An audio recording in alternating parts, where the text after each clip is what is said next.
তাদের point of view থেকে হচ্ছে যে একটা মেয়ে মানুষ এই ধরনের কাপড় পরে রাস্তায় বের হওয়া বা ওয়ার্কআউট করা এটা আসলে সামাজিক দৃষ্টিতে অনেক খারাপ, এবং এই নিয়ে হচ্ছে আমার সবথেকে বড় প্রতিবন্ধকতা আমার কাছে মনে হয়েছিল যে এই ধরনের অ্যাক্টিভিটিসের সাথে নিজেকে ইনভলভ করতে।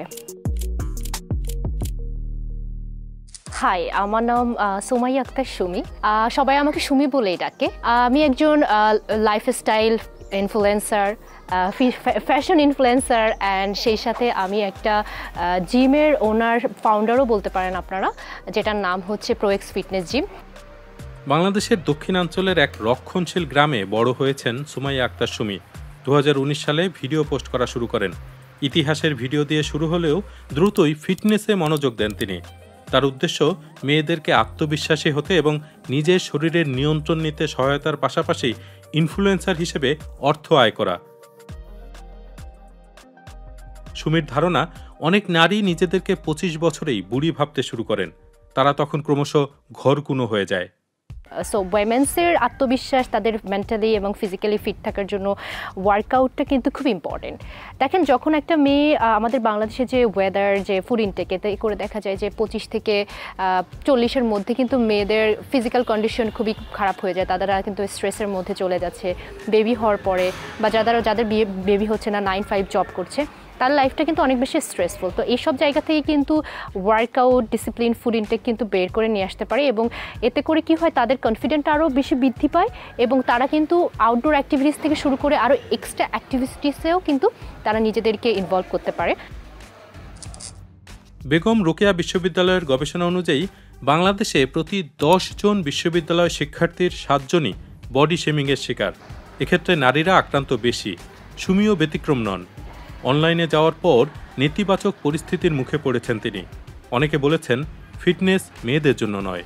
কাজ থেকে সবথেকে বড় প্রতিবন্ধকতা হয়েছিল হচ্ছে যে এই পোশাকগুলো, মানে আমার যখন ওয়ার্কআউট বা এক্সারসাইজের জন্য যে পোশাকগুলো আমার পরা দরকার, যেগুলোকে আমরা কমফোর্টেবল বা ইয়োগা স্যুট বলতে পারি, এগুলো দেখা যায় তাদের কাছে হচ্ছে সবথেকে বড় প্রবলেম। আমি অলওয়েজ ট্রাই করেছি যে প্রথম দিকে যখন বুঝতে পেরেছি যে বিভিন্ন নেগেটিভ কমেন্ট, নেগেটিভ সিচুয়েশন আমার দিকে আসছে, এমন হয়েছে যে জিমের মধ্যে দেখা যায় যে আশেপাশে যে মানুষগুলো তারাও আমার দিকে খুব বাজে দৃষ্টিতে তাকাচ্ছে। আমি ওয়ার্কআউট চলাকালীন অবস্থায় সাইট থেকে অনেকেই কমেন্ট করছে এই ধরনের ব্যাপার, বা সোশ্যাল মিডিয়াতে ভিডিওস আপলোড করার পরে যে কমেন্টগুলো।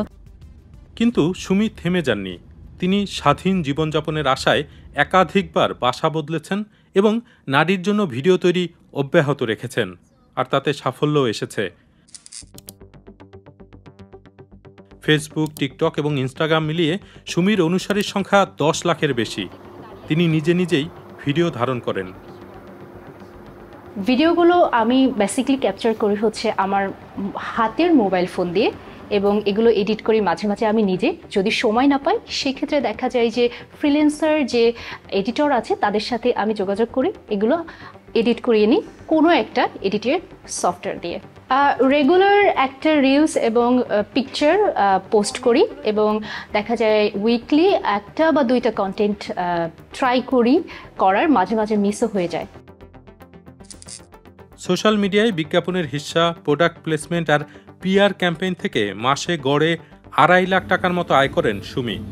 তার ফিটনেস ভিডিও অনেক নারীকে ব্যায়াম করতে উৎসাহিত করছে। গবেষণা বলছে সুস্থতার অনুভূতি নিজের প্রতি আত্মসম্মান বাড়ায়। ঢাকায় একটি ফিটনেস সেন্টারও চালু করেছেন সুমি, যেখানে 350-র বেশি নারী ইতোমধ্যে যুক্ত হয়েছেন।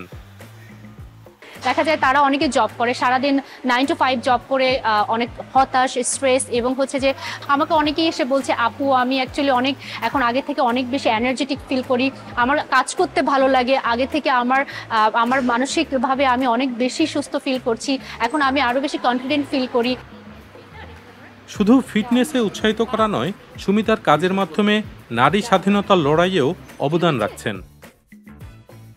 আমাদের বাংলাদেশে হয়তোবা অর্ধেকই হচ্ছে নারী, এবং নারীরা কিন্তু পিছিয়ে রয়েছে বিকজ অফ আমাদের বলতে পারেন যে বিভিন্ন ধরনের প্রবলেম রয়েছে, কালচারাল যেসব প্রবলেমগুলো রয়েছে, বা মুসলিম কান্ট্রি যেখানে কনজারভেটিভ একটা ইস্যুস রয়েছে, মেয়েদের ঘরের বাইরে যাওয়া, কাজ করা, বিভিন্ন ধরনের কথা শুনতে হয়। সুমির কাছে ধর্ম একটি ফ্যাক্টর, তবে রক্ষণশীল সামাজিক কাঠামো নারীর জীবনে প্রভাব ফেলে। সুমি আশা করেন নারীরা এসব বাধা পেরিয়ে এগিয়ে যাবেন এবং সবার জন্য পৃথিবীটা আরও সুন্দর করে তুলবেন।